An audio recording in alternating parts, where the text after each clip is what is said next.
دیکھیں over all نا problems کی 3 حالتیں ہیں، کیونکہ بیٹی کا ہماری سوال اتنا امپورٹنٹ ہے کہ اس سے کئیوں کے مسئلے آسان ہو جائیں گے۔ پرابلم کی پہلی جو شکل ہوتی ہے نا، اس میں آپ نے جسٹ ایک ایکشن کرنا ہوتا ہے یا انیشیٹو ہوتا ہے، اس میں آغاز یا قدم اٹھانا، اور مسئلے کا حل ہو جاتا ہے، سولوشن آ جاتا ہے۔ یہ ہے پہلی قسم، گلا خراب ہے، پرابلم ہے، ڈاکٹر کے پاس جائیں، دوائی لیں، سولوشن مل گیا۔ پرابلم کی دوسری شکل جو ہے نا، جس کو میں نے گرین کلر کے دیا ہے، وہ ہے take action and wait for result. اس میں کچھ عرصے کے بعد آپ کے پاس رزلٹ آتا ہے، اس میں ایفرٹ بھی ہے، اور اس ویٹ کا نام ہے صبر۔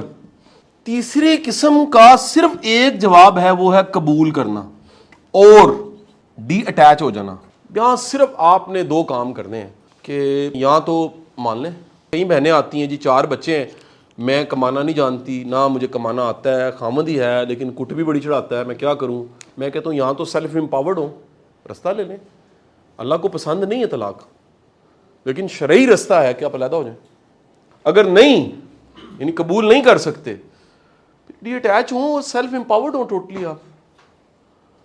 یہ یعنی آپ نے اس جگہ پہ جا کے نا، یہ یاد رکھیے گا، اگر آپ یہ نہیں کریں گے، دونوں کام نہیں کریں گے، تو کیا ہوگا؟ پھر وہ کہتا ہے میں تمہیں تھکا دوں گا۔ کس سے؟ تمہاری اپنی خواہش سے۔ حدیث قدسی ہے۔ اور پھر ہوگا کیا؟ ہوگا وہ جو میری چاہت ہے۔ یعنی جہاں تم نے قبول کرنا تھا تم نے قبول نہیں کیا، جہاں ڈی اٹیچ ہونا تھا وہ بھی نہیں کیا، کہ تم امرود لگا کے دعائیں مانگ رہے ہو رو رو کے، یا اللہ دعانے لگ جان، تو امرود پہ دعانا نہیں لگتا، الٹیمیٹ امرود ہی لگے گا۔ تو پھر مان جاؤ نا یار کہ نہیں ہے، وہ امرود ہے۔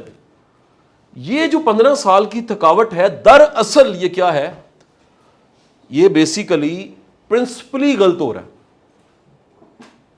ایون کوئی بڑا چیلنج آ گیا، اللہ نہ کرے یار، کوئی مطلب دیکھیں ڈیتھ سے بڑا چیلنج کیا ہو سکتا ہے؟ ہیومن لائف میں ڈیتھ سے بڑی تکلیف تو کوئی نہیں ہے نا۔ What is the solution? ایک ٹرم ہے دنیا میں، یہ grief therapy. Grief therapy, grief therapy کا جو 1 لائنر ہے نا، 1 لائنر، وہ 2 لائنیں بلکہ کریں، یہی ہے جو لکھا ہے میں نے ادھر، قبول کرنا اینڈ ڈی اٹیچمنٹ۔ جب تک آپ اس واقعے کو الائیو رکھتے ہو، کہہ کے، بتا کے، گلہ کر کے، دکھ کر کے، افسوس کر کے، بیان کرتے ہوئے، بیمار ہو جاتے ہو۔ تو یہ 3 رستے ہیں شرعی، میں اسے کہوں گا پرنسپلی کہہ لیجیے 3 ہی ہیں۔ آپ دیکھ لیجیے آپ کا مسئلہ ان میں سے کہاں پر ہے۔ میں جن پرابلمز کو سالو کرنے کے لیے آپ کو یہاں پر میں نے بلایا، وہ یہ پہلی 2 قسم کی ہیں جی۔ لیکن خدا نہ خواستہ اگر یہ تیسرے والا آپ کا چیلنج ہے، تو میں نے اس کا 1 لائنر بتا دی، اس کے علاوہ میرے پاس حل نہیں ہے جی، اس کا میرے پاس حل نہیں ہے جی، اس کے علاوہ حل نہیں ہے کہ آپ کسی سے کنسلٹ کریں اور حکمت سے نکل جائیں پلیز۔ میں آپ کو ایک اور بات بتاتا ہوں، اگر سمجھ آ جائے ونس لائف ہے، ونس لائف ہے۔ یہ لاسٹ ٹائم وہ کون سی مووی میں نے ریکمینڈ کی تھی؟ مسز تھی، yes, one of the fantastic movie. یہ جو ہمارے ہیں نا انڈو پاک کے جو بڑے عجیب و غریب مت بنے ہوئے ہیں، تیے تینوں ویاہ دیتا ہے، ہوں تیرا جنازہ آنا چاہیے، simply this is a bullshit. کیوں؟ اللہ کے بندو، اس نے پاگل نے گلے پہ چھری چلا دینی ہے، اس نے مار دینا ہے، تو جان چھڑانا بہتر ہے، جان چھڑاؤ۔ کہ نہیں تیرا جنازہ ہے، وہ جنازہ ہی آ جاتا ہے۔ یار مہربانی فرما کے، جو شخص ایک عورت کے ماں باپ کا ادب نہیں کر سکتا، رشتوں میں گیپ رکھ کے حیاداری نہیں رکھ سکتا، رشتوں کو چلانا نہیں جانتا، اس نے خود ایکسپیرینس نہیں کیا، اس سے ارد گرد دیکھا ہی نہیں اچھے رشتے کیسے چلتے ہیں، اس کو آپ اپنی بیٹی دے دیں۔ سمپل ایک کام کریں، میں یہ نہیں میں اس کو کہہ رہا ہوں، کر کے دیکھیں آپ۔ کسی رشتہ داری سے پہلے اس گھر میں جو رشتہ داری چل رہی ہیں وہ دیکھیں کیسی ہیں، 80% جواب آ جاتا ہے آپ کو۔ I was straight away against of that. یہ رسم رواج جو تھے نا، شبرات، عید، فلانا، یہ وہ، آئی واز اگینسٹ۔ میں ایک دن دادی محترمہ کو کہا، اللہ انہیں گری کے رحمت کرے، 2012 میں ان کا انتقال ہوا، میں کہا امی میں بڑا خلاف ہیں، غلط ہے۔ کہندی پتر ہے بالکل ٹھیک پڑھی ہیں۔ میں کہا جی کس طرح؟ وہ کہندی پتر ہے پتہ لگ جاتا اگلا ہے کی ہے۔ آزما کے دیکھیے گا جتنی شادیاں چٹ منگنی پٹ ویاہ، 6 مہینے بعد طلاق، جا کے دیکھیں لاہور کی کورٹوں میں۔ وہ جو انڈرسٹینڈنگ کا لیول ہے نا کسی کو سمجھنے کا، وہ آیا نہیں ہوتا ابھی۔ تو آپ مہربانی کر کے وہ محنت پہلے کر لیں۔ یہ 3 سمپل سے پرنسپلز ہیں، ٹیک ایکشن، انیشیٹو۔ ہمارے معاشرے میں اوور آل پہلے 2 میں کہوں تو یہ بہت بڑا مسئلہ ہے بھائی، لوگوں سے قدم ہی نہیں اٹھایا جاتا.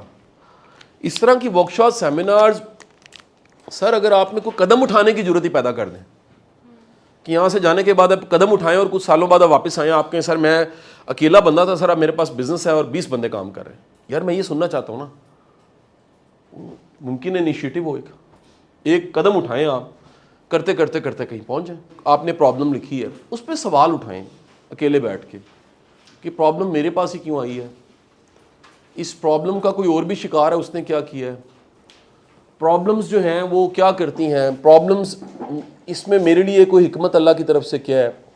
آپ کا رائٹ کویشچنز کا ہونا بہت سے مسئلوں کو حل کر دیتا.